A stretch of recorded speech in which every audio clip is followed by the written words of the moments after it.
Welcome to Nature Magic. Today I'm talking to Harrison Gardner. Harrison is a builder, teacher, and co-founder of Our Common Knowledge, the non-profit social enterprise focused on sharing skills for a sustainable life. Harrison has 15 years' experience designing and managing the construction of conventional, sustainable, and alternative buildings worldwide. His current focus is on facilitating the creation of community spaces while teaching the core construction principles and techniques needed to build more efficient, affordable, and sustainable structures. He's just released a new book entitled Build Your Own, instructing owner builders on the fundamentals of construction, and is currently filming Build Your Own, a 5-part TV series with RTE, which is due to broadcast in the autumn of 2022. Hi, Harrison. Thanks so much for coming on to the Nature Magic podcast. Thanks for having me, Mary. Happy to be here. You're very, very welcome. And you're not too far away in Ennistimon, and you said it's windy, and in Kivar it's completely still and sunny out the window. So one of our weathers is going to change soon then. Exactly. Harrison is the co-founder and director of Our Common Knowledge. And I was going to just read out the mission and vision first to sort of set the scene for people and then ask you a few questions. So from your website, our mission is to empower people with the skills, resources, and community for a more sustainable life. Our vision, an island where anyone can feel confident in their ability and agency to create sustainable, joyful lives.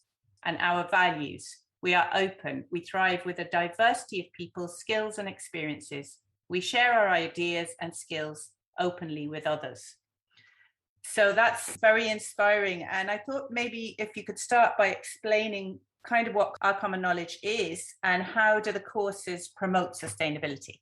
Yeah, of course. So it is just common knowledge. Our website is Our Common Knowledge, and we go either way. But common knowledge is essentially it's a space where people can come together and learn from each other and learn together and learn in community. And where we're starting right now is in the things that we would consider should be common knowledge and might have been common knowledge just a few generations ago. And I think there's been such a huge surge in the last few generations towards specializations, to becoming specialists in our field, and allowing other specialists in other fields to look after the other parts of our life.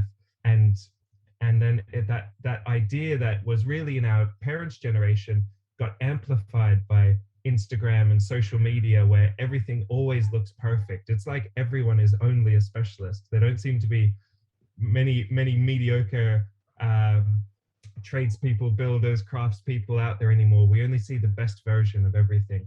And I think all these ideas kind of coming together have led us to this point of almost learned helplessness, where we don't believe we can learn the things that we need to get by in our day-to-day life. How to fix a door that might be broken in our house, how to repair a light if it goes out, how to build our own home if we don't have our own shelter already.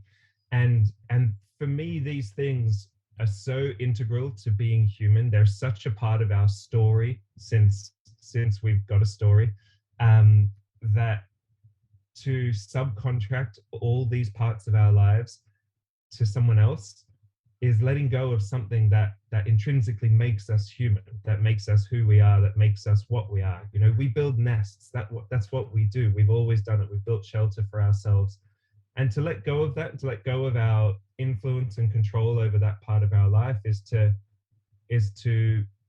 let go of something that, in a way, our DNA is designed to do, that we've been designed to do.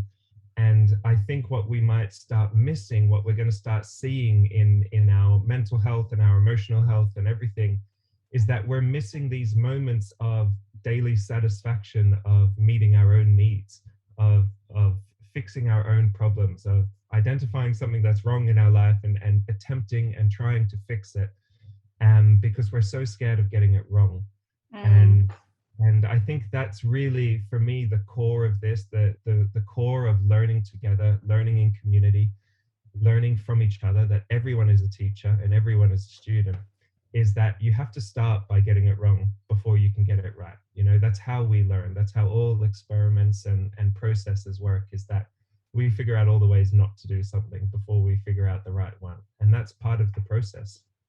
Yeah, that's very, very, very true. It's sort of a loss that people are feeling that they haven't even identified. And the course is looking on the website. I mean, just to explain to people some of the things that you teach. Well, obviously, it's building your own house, and you have just written your book about build your own house as well. So we'll talk about that a bit later. Making lime plaster, making your own tiles, dyes from nature, composting and organic gardening and things like that. So I suppose one that I've been hearing about on the radio, because I keep hearing you, that's why, that's how I found out about you, is the problem in Ireland about people not being able to afford their own houses. A lot of not even young people living with their parents. We have a housing crisis, and your methods are something towards a solution that people can sort of envisage, that they can actually have their own house if they take on a lot of the labour themselves. So do you want to talk a little bit about the Build Your Own House course? Of course, yeah. You know, I think I should start by saying I don't believe there's a one-size-fits-all solution to the housing crisis. Just like I don't believe there's a one-size-fits-all house for every person out there. You know, we're all unique. We all have different needs. We all have different family setups, and we all need a unique solution. And the only way to achieve that is by creating that solution ourselves personally, understanding what our own needs are, and creating the solution that fits for us. And the reason I started Build School before it was common knowledge, and what's now become common knowledge, was that a lot of my peers who were in a similar situation to me, I'm early 30s, I've just had my first child, we're setting up our family home. And for me, that was a simple enough process. You know, I bought a derelict stone cottage out in West Clare, and I renovated it and turned it into a home with the help of about 10 friends over 2 months, and we had a home, and that was it. And that was the process. And a lot of my peers couldn't believe that that was the process, couldn't believe that it was possible to do that, and couldn't fathom how they could achieve that themselves. Even though they could afford the derelict stone cottage, they couldn't comprehend how to take the next step and how to start working on it and building it and creating it. So I started running the Build School courses to give people the first steps, the basic understanding of how structures work. And it started with 6 people around my dining table, and we talked about foundations, we talked about wall structures, we talked about roof structures. I taught everyone how to use tools. We talked about plumbing and electricity and everything. And then they told their friends, and then the next year there was 15 people around the table, and then 30 people a few months later, and now they've been fairly consistently sold out courses for the last 2 years, running multiple courses every year. And what we're focusing on is the fundamentals, right? It's not a how-to guide. It's not a step-by-step IKEA guide of how to build a house, because I don't think that will serve everyone as much as giving them the understanding of how structures work so they can build whatever it is they want to build out of whatever material they want to build out of.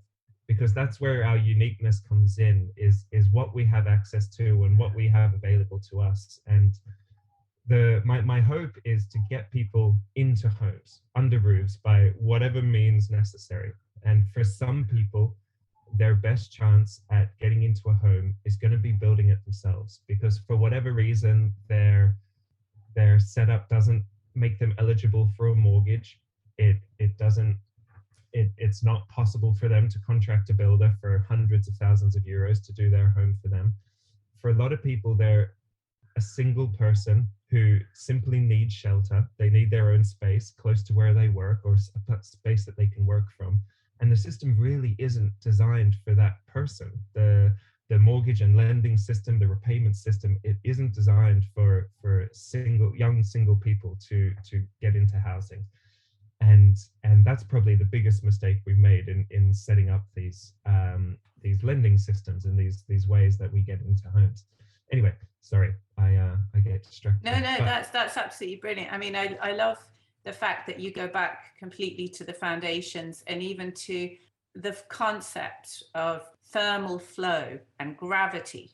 You know, the two concepts really: thermal flow, we have to keep our heat in, and gravity, we have to keep our walls standing up. And I just had a quick look at your book on the internet this morning, and it's like you learnt about gravity as a toddler with many broken bones. Exactly. But I mean, Ireland, of course, the rain I think would be the biggest challenge, or is it, for somebody building their house? I mean, it's a challenge in that you have to think about it, but no more than the lack of rain is a challenge in another country, and you really have to think about that when you're building a house too. Yeah, true. Ireland doesn't have it doesn't have the most extreme weather in the world. You know, it has its own unique climate, which has its own unique problems. And I think one of the reasons our buildings still look the same today as they did 80 years ago, as they did 100 years ago, the reason we're building the same shape is because we're not looking further afield than Ireland to solve our problems. And our unique weather systems here isn't a reason enough to not get inspiration from other solutions that are being presented across the world. You know, there are other countries with much warmer climates, with much higher rainfall, that have found different ways to deal with rain. They've built their homes differently, homes raised up off the ground, homes with long eaves and overhangs to protect the walls from rain. And there's a lot we can learn from these other cultures and these other architectural styles and adapt to our building style here. You know, the reason the vernacular Irish countryside house looks the way it does is because traditionally we built with stone here, especially out here in Clare, and the typical shaped house, the square with a triangle on top that a child might draw in their coloring book, that shape is the easiest shape to build with this dry stack stone material. It makes the most sense, you know, because a triangle is the strongest shape that we can build. We've made huge advances since stone was our only building material. We have so many other ways of building now. We have so many new technologies, so many new ideas to adapt to old technologies, that we can be more creative with our spaces. We can push the limits a little bit more. We can create spaces that traditionally weren't part of the culture here, but could be really beneficial to our way of living and our way of enjoying our home, like covered outdoor spaces.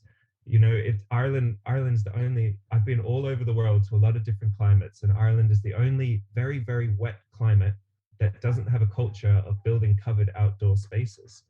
And it really doesn't make sense. It doesn't make sense that we don't harness the fact that we live in a fairly temperate climate. It rarely gets below zero here. And if we just protect ourselves from the rain, we're tripling our living space suddenly into where we can expand.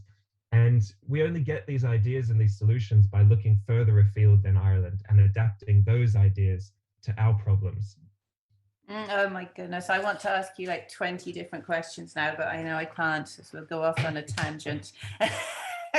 But I love the fact that, you know, drawing different inspirations from traditional building in different countries, and also from the new technologies that are coming to light. For instance, there's a company in Texas that does inflatable domes. So you get your house in the post, inflated up, and then you spray on your concrete inside. And it mightn't be totally suitable for Ireland, but, you know, we have to keep our eyes open. And I agree totally about covering ourselves from the rain. We have a famine village here, or a derelict group of houses down on the land, and some of them have curved walls. So the archaeologists said famine, but it could even be Iron Age. So in the Iron Age, they started with the dry stone building in circular shapes. Obviously, that might be more difficult to build a roof, but we've lost the circular element as well, which I think needs to come back. But anyway, that's another conversation. The reason, this is the issue, this is what we've lost by not passing on our building knowledge from generation to generation anymore, but only looking towards the most efficient solutions for building. is that we end up losing things like curves and ending up with things like straight walls, because it's more efficient to build a house from start to finish by building a straight wall, because it's easier to put a roof on it. But a dry stack stone wall is multiple times stronger by being in a curve than it is in a straight line, right? It's the stronger way of building. It's a more instinctual way of building, to have it curve, to have it bend, because that's what the stones want to do. That's what this whole shape wants to do. It wants to be round. It wants to support itself and structurally be strong. And we've lost these instinctual ways of looking at building materials and working with what we have access to, because we're striving for efficiency all the time, and we're being told at every step along the journey to be more efficient, to make the process more efficient, to make the houses go up faster, to make them last longer, so that we can do what? So that we can fill that time with what, you know? Go into the office or something. Exactly, you know, and I think that's the bigger issue here, is that we've skewed our priorities, and we've put housing into a category of other things in our life that are products. And housing isn't a product. It isn't something you buy once and it works until it's broken and then you return it or you ask for a refund. You know, the houses need to be alive with us. They need to grow with us and change with us. They need to adapt as we change, because we keep changing. You know, kids keep coming, people come to stay, we have weddings, we have parties. We need the spaces to be able to adapt and change to our needs. And that doesn't work if we look at housing like a product. We need to look at it like an extension of ourselves and a reflection of ourselves and what we care about and what's important to us. You know, if you love cooking, your kitchen should be huge. It should be a celebration of what you love doing, because that's what you want to spend your time doing. And someone who loves cooking, who doesn't prioritize that, is not going to be happy. They're not going to find happiness in that home, because it's not catering to their needs. Absolutely. Oh, goodness, we could talk for a long time. I'd love to, if you could just tell people how you got to this point in your life briefly. Sure. That's a big question to say briefly. Sorry. No, it's all right. It's all right. Originally, I'm from Australia, and I grew up in a house that my parents built around me as I was growing up. We moved in as soon as they'd gotten the four walls and the roof on, but none of the internal work had been done yet. And we camped in the house in the beginning. Now that's much easier in a warm climate like Australia. But that's what I grew up around. I grew up with exposed stud walls. I grew up as my, dad would be doing the flooring in the mornings and then the flooring when he came back after work in the afternoons. And so building materials and tools and construction sites have always been very natural to me. It's been an obvious draw for me. At some point towards when I was nearing finishing high school, I realized that I was never going to be able to afford to buy a finished house in Australia. I didn't see myself being able to earn enough to buy a finished house in Australia. Definitely not outright. And the life I saw myself taking wasn't one that was setting me up for a mortgage. I wasn't falling into that category. And so I decided that I needed to learn how to build, that would be the easiest way to make sure that I had a home. So I started working in construction. I learned conventional construction in Australia. I then went to Kenya and I went to India, and I did a lot of work over there in different communities, doing some conventional construction, learning some new natural construction techniques and recycled construction techniques as well. And then kept going, and the journey kept on going until 10 years later, I traveled most of the world building with different building styles, different building materials in different climates, with different kinds of builders and different people, until I landed in Ireland 7 years ago. And I think partly it's a beautiful place, partly it's a beautiful people to spend time with, and I loved being here. But also I was at this point in my life where I was ready to have my own home. I was ready to have my own space to work on. I'd been building other people's homes for 10 years at that point. And I had a lot of ideas and a lot of things I wanted to try out and a lot of experiments I wanted to work on. And so I found a property out here in Clare that I could afford. It's 5 acres with an old stone ruin and 3 more stone ruins next to it. And I bought it and we started working on it. I called up all my favors from the past 10 years, everyone I'd helped build the house for the past 10 years. I called them all up and I promised them food and drink and a good time, and to teach them how to build in exchange for them coming and helping me. And we renovated the whole cottage in 2 months, and then had it finished. And then slowly over the years, I've just been making it nicer, making it better, making it more suitable. I've gotten married since, and the house had to change to accommodate that. And we've had a daughter since, so the house had to change to accommodate that. And that's the nature of it. That's how the house works. For so long, it was just a studio because it was just me. And then it became a place for two of us, you know, and now it's a very much a family home, and it's probably going to have to grow and accommodate more children. And so it keeps growing. And starting Common Knowledge is really a way for me, firstly, selfishly, that I didn't want to travel anymore, but I still wanted to keep teaching, and because that's where I see myself having the most value. That's where I see myself making the most impact. And so I've been teaching for 7 years abroad before coming to Ireland, and I wanted to keep doing that. And so launching Common Knowledge was a way to keep that story going, to keep being able to teach people. And I just want to be able to help everyone feel secure in their home and feel secure in shelter, because I have that feeling. I want to share that feeling, and I see a lot of my peers not feeling secure in their housing situation. And as we talked about it more and more, as we've spread these conversations further and further, it's not just my peers, it's people of all ages who are not feeling secure in their homes, in their shelter, in the fact that their home's going to be there in 10 years or 15 years for them. And so the conversation grows and grows and changes.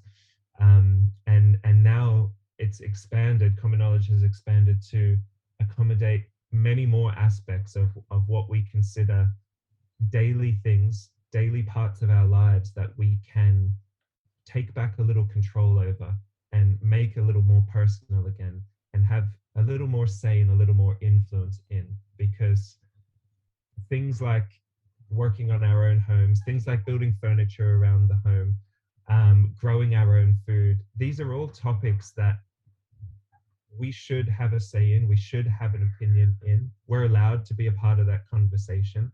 And what we're doing at Common Knowledge is equipping people with enough knowledge to join the conversation. We're getting everyone up to speed. Here's the language, here's what we're talking about, here's the basic principles of it. Now go off and argue with your uncle, go off and argue with your cousins about what you're going to build and how you're going to do it, and keep talking about it and feel confident that you're allowed to have a say and that your opinion matters, because we all have an equal say in housing and what our homes look and feel like. We just need to remind everyone that that's a shared value. Well, that's a lovely story, and what you've created is amazing, really. I mean, the amount of people that contribute to your team and what you're doing. I want everybody to check it out, ourcommonknowledge.org. But I have a few questions now before I let you go off to do all your daily work. So you said you wanted to experiment on a few things.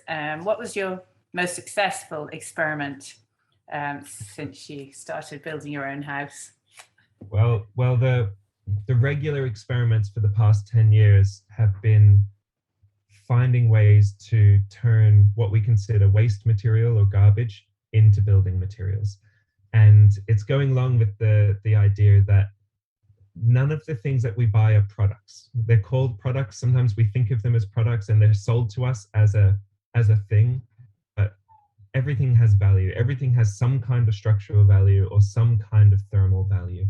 And so very little trash or garbage leaves the property here, which my wife, Erin, occasionally brings up and occasionally has issue with the piles of building materials that I store all around the property, because I refuse to kind of let them go, because they will be able to turn into something.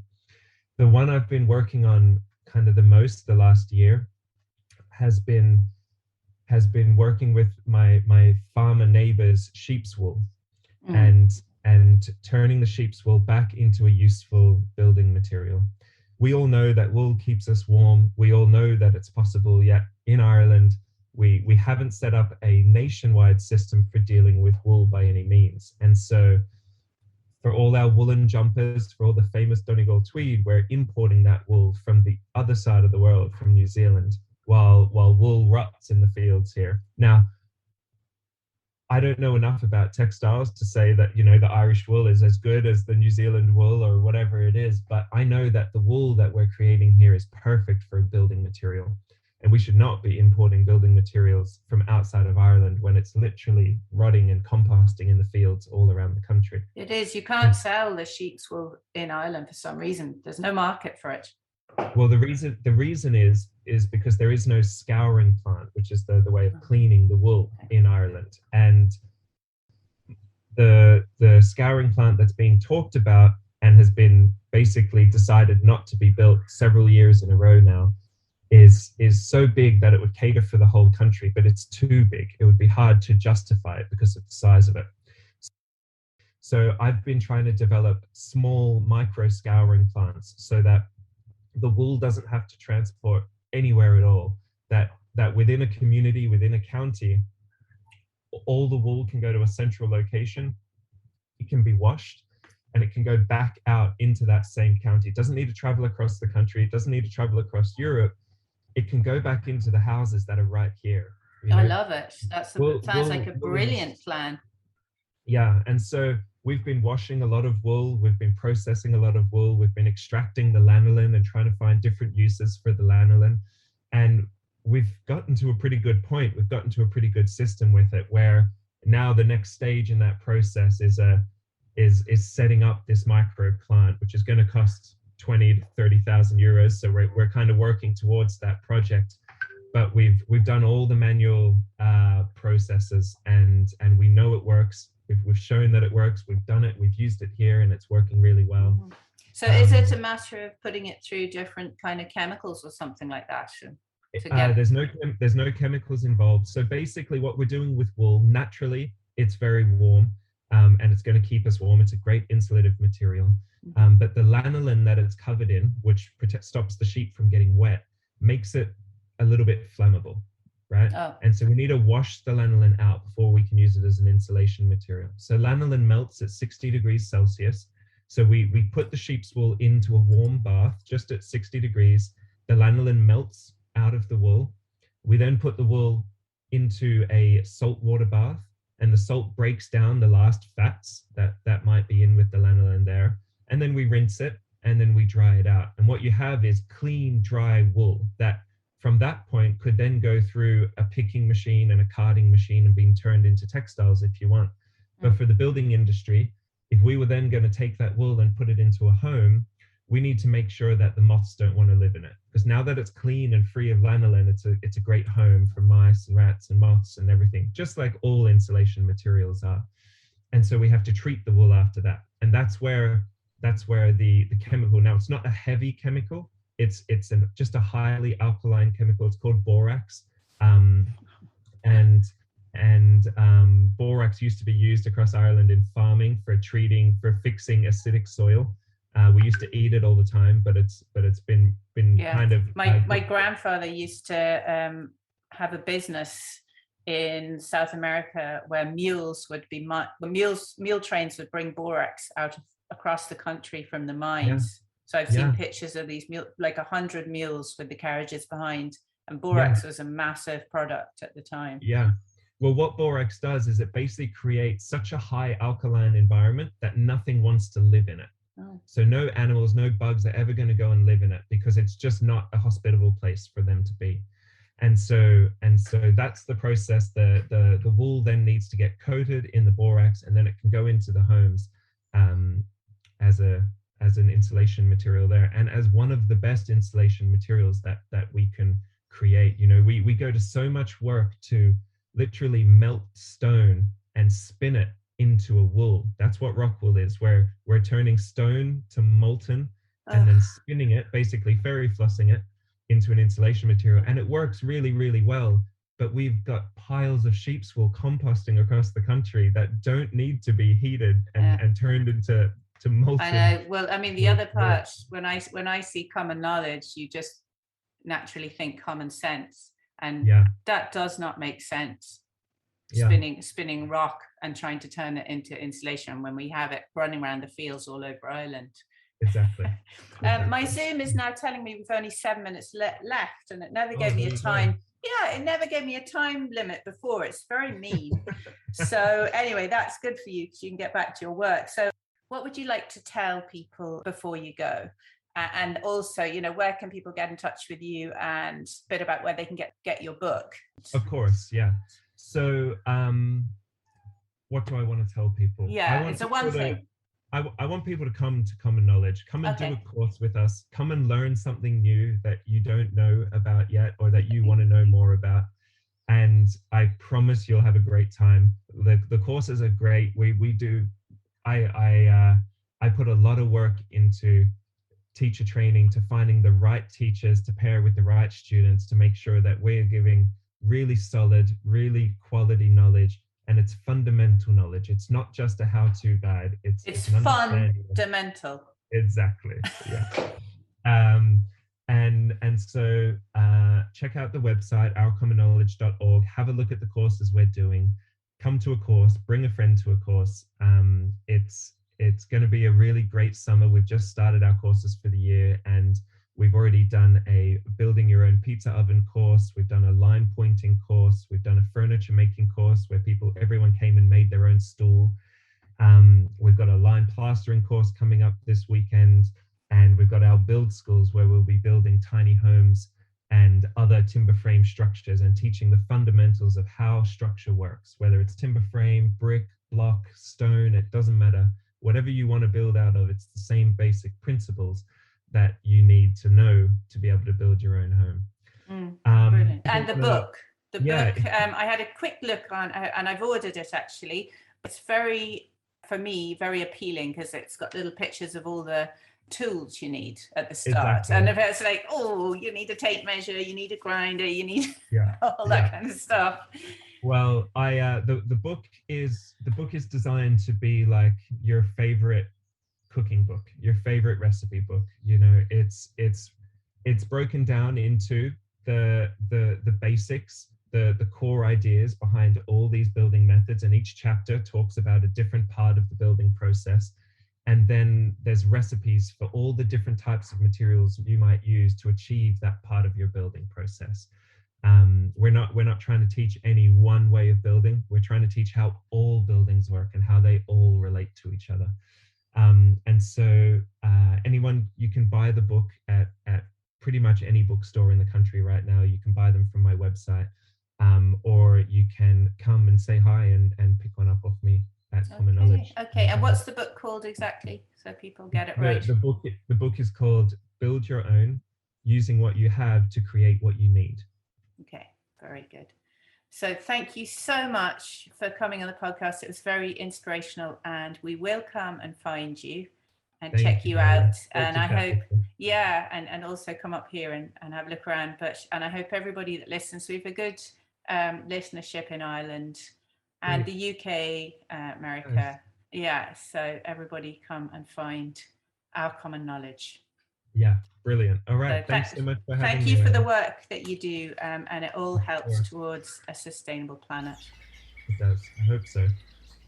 All right. Thank you. Thank you for listening to Nature Magic. Please support the show by subscribing, and if you like us, please give us a 5-star review. This really helps spread a positive voice for nature. This is a non-for-profit enterprise, so any free marketing helps to spread the reach. Great news this week. With the help of our fantastic French volunteer, Jade Dossin, our new collection of nature books, recommended by our podcast guests and available in our gift shop, are now also live to buy in the Burren Nature Sanctuary online shop. We have recommended books from some amazing minds, including Jonathan Porritt, Mary Reynolds, Professor Temple Grandin, Cy Montgomery, David Sobel, and many more. Check out the shop at burrennaturesanctuary.ie.